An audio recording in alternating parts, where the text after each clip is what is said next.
राधे राधे प्यारे भक्त। जय श्री हरि, जय माँ लक्ष्मी। प्यारे भक्त, आप सभी को अपने यूट्यूब चैनल रोहिणी ज्ञान में हार्दिक स्वागत है। आज आप प्रस्पान करने वाले हैं कामदा एकादशी व्रत कथा। समय समय पर धर्मराज युधिष्ठिर को भगवान श्री कृष्ण सभी एकादशी व्रत का महत्व सुनाते रहते हैं। शास्त्रों के अनुसार कामदा एकादशी का पर्व चैत माह के शुक्ल पक्ष की एकादशी तिथि को मनाए जाने का विधान है। इसे आम भाषा में फलदा एकादशी भी कहकर बुलाया जाता है। शब्द फलदा का अर्थ है फल की प्राप्ति और शब्द कामदा का अर्थ है मनोकामनाओं की दात्री, अर्थात मनोकामनाओं को पूर्ण करने वाली। इसे शास्त्रों में भगवान विष्णु का उत्तम व्रत कहकर संबोधित किया गया है। कामदा एकादशी को ब्रह्म हत्या आदि पापों तथा पिचास तत्व आदि दोषों का नाश करने वाली एकादशी माना जाता है। इस कथा को पढ़ने, सुनने और सुनाने वालों व्यक्ति की पूरी होती है हर ख्वाहिश। महाभारत कालीन काल समय में धर्मराज युधिष्ठिर भगवान श्री कृष्ण से कहते हैं, हे भगवान, मैं आपको कोटि कोटि प्रणाम करता हूँ। अब आप कृपा करके चैत्र शुक्ल एकादशी का महात्म्य कहिए।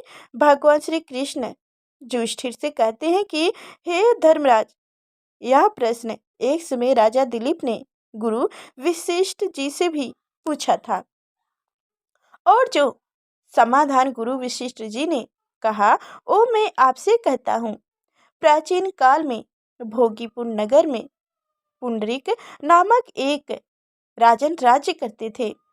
भोगीपुर नगर में अनेक अप्सराएं, किन्नरे तथा गंधर्व वास करती थी तथा राजन पुंडरीक का दरबार किन्नरों एवं गंधर्व से भरा रहता था, जो गायन और वादन में निपुण और योग्य थे। वहाँ नित्य ही गंधर्व और किन्नरों का गायन होता रहता था। भोगीपुर नगर में ललिता नाम रूपसी अप्सरा और उनका पति ललित नामक श्रेष्ठ गंधर्व का वास था।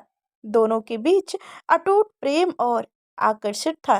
वो सदा एक दूसरे का ही आश्रय किया करते थे।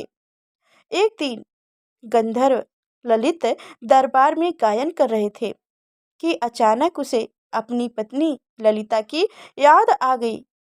इससे उनका स्वर लय स्वयं ताल बिगड़ने लगे। इस त्रुटि को करक्ट नामक नाग ने जान लिया और यह बात राजा पुंडरी को बता दी। राजा को गंधर्व ललित पर बड़ा क्रोध आया। राजा पुंडरीक ने गंधर्व ललित को राक्षस होने का श्राप दे दिया। ललिता सहस्त्रों वर्षों तक राक्षस योनि में घूमता रहा। उसकी पत्नी भी उसी का अनुसरण करती रहती। अपने पति को इस हालत में देखकर वह बहुत दुखी होती थी। कुछ समय पश्चात घूमते घूमते ललित की पत्नी ललिता विंध्यर्व पर्वत पर रहने वाले ऋषि मुनियों के पास गई और अपने श्रापित पति के उद्धार का उपाय पूछने लगी। ऋषि को उन पर दया आ गई। उन्होंने चैत्र शुक्ल पक्ष की कामदा एकादशी व्रत करने का आदेश दी। उनका आशीर्वाद लेकर गंधर्व पत्नी अपने स्थान पर लौट आई और उनसे श्रद्धापूर्वक कामदा एकादशी का व्रत किया। एकादशी व्रत के प्रभाव से उनका पति श्राप से मुक्त हो गए और दोनों अपने गंधर्व स्वरूप को प्राप्त हो गए। जय श्री हरि, जय माँ लक्ष्मी। कामदा एकादशी के कुछ नियमों के बारे में आप सभी लोग जान लीजिए। एकादशी के दिन खान पान का बहुत ध्यान रखना चाहिए। अगर आप आज व्रत नहीं भी रख रहे हो तो एकादशी के दिन कुछ चीज़ों के सेवन से परहेज करना चाहिए। इस दिन लहसुन, प्याज, मसूर की दाल, गाजर, सलगम, गोभी, पालक नहीं खाना चाहिए। एकादशी और द्वादशी के दिन वह खाना भी अशुभ माना जाता है। इस दिन जौ का सेवन भी नहीं करनी चाहिए। मान्यताओं के अनुसार जौ महासी मेघा के शरीर से उत्पन्न हुआ है, इसलिए एकादशी पर जौ का सेवन वर्जित माना जाता है।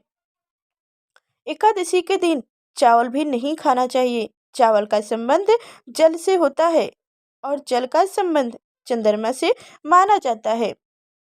चंद्रमा मन और सफेद रंग के स्वामी माने जाते हैं। इस दिन चावल के सेवन से मानसिक स्थिति कमजोर होती है। इस दिन सेम का सेवन करना संतान के लिए हानिकारक माना जाता है। एकादशी के दिन वृक्ष से प्राप्त नहीं पत्ता नहीं तोड़ना चाहिए। इस दिन खुद से गिरा हुआ पत्ता ही उपयोग में लाना चाहिए। एकादशी के दिन इस दिन बाल और नाखून काटने से बचना चाहिए। इस दिन देर तक नहीं सोना चाहिए। ब्राह्मण को भोजन कराकर बिना कराए भोजन और दक्षिणा दिए बिना एकादशी का व्रत का पालन कभी नहीं करना चाहिए। ऐसा करने से एकादशी व्रत का फल नहीं मिलता है। इस दिन प्रातःकाल सुबह उठकर स्नान करना चाहिए। उसके बाद व्रत का संकल्प लें और भगवान की पूजा अर्चना करें। एकादशी का पूरे दिन भगवान विष्णु का स्मरण करें और रात्रि में पूजा स्थल के समीप जगराता करें। एकादशी के अगले दिन यानी द्वादशी को व्रत का पालन करने चाहिए। ब्राह्मण को भोजन कराकर और दक्षिणा देकर विदा करने के बाद ही भोजन ग्रहण करना चाहिए। और द्वादशी के दिन पारण बिना तुलसी दल के नहीं करनी चाहिए। थोड़ा सा जल और तुलसी दल उसको पहले लेकर मुंह में निगल लेना चाहिए। उसके बाद से ही आप अन्य कोई पदार्थ जो भी कोई भोजन हो तो आप उसको खा सकते हैं। तो इस तरह से एकादशी का पालन आप करेंगे तो आपका एकादशी का फल जो व्रत का फल है वह आपको पूरा मिलेगा। तो जय श्री हरि, जय माँ लक्ष्मी। अगर आपको हमारी कथाएं अच्छी लगी हो तो शेयर कीजिएगा, लाइक और चैनल को सब्सक्राइब कीजिएगा और कमेंट में जय श्री हरि लिखना ना भूलिएगा। फिर चलते हैं अगले नेक्स्ट वीडियो मिलेंगे, तब तक के लिए धन्यवाद।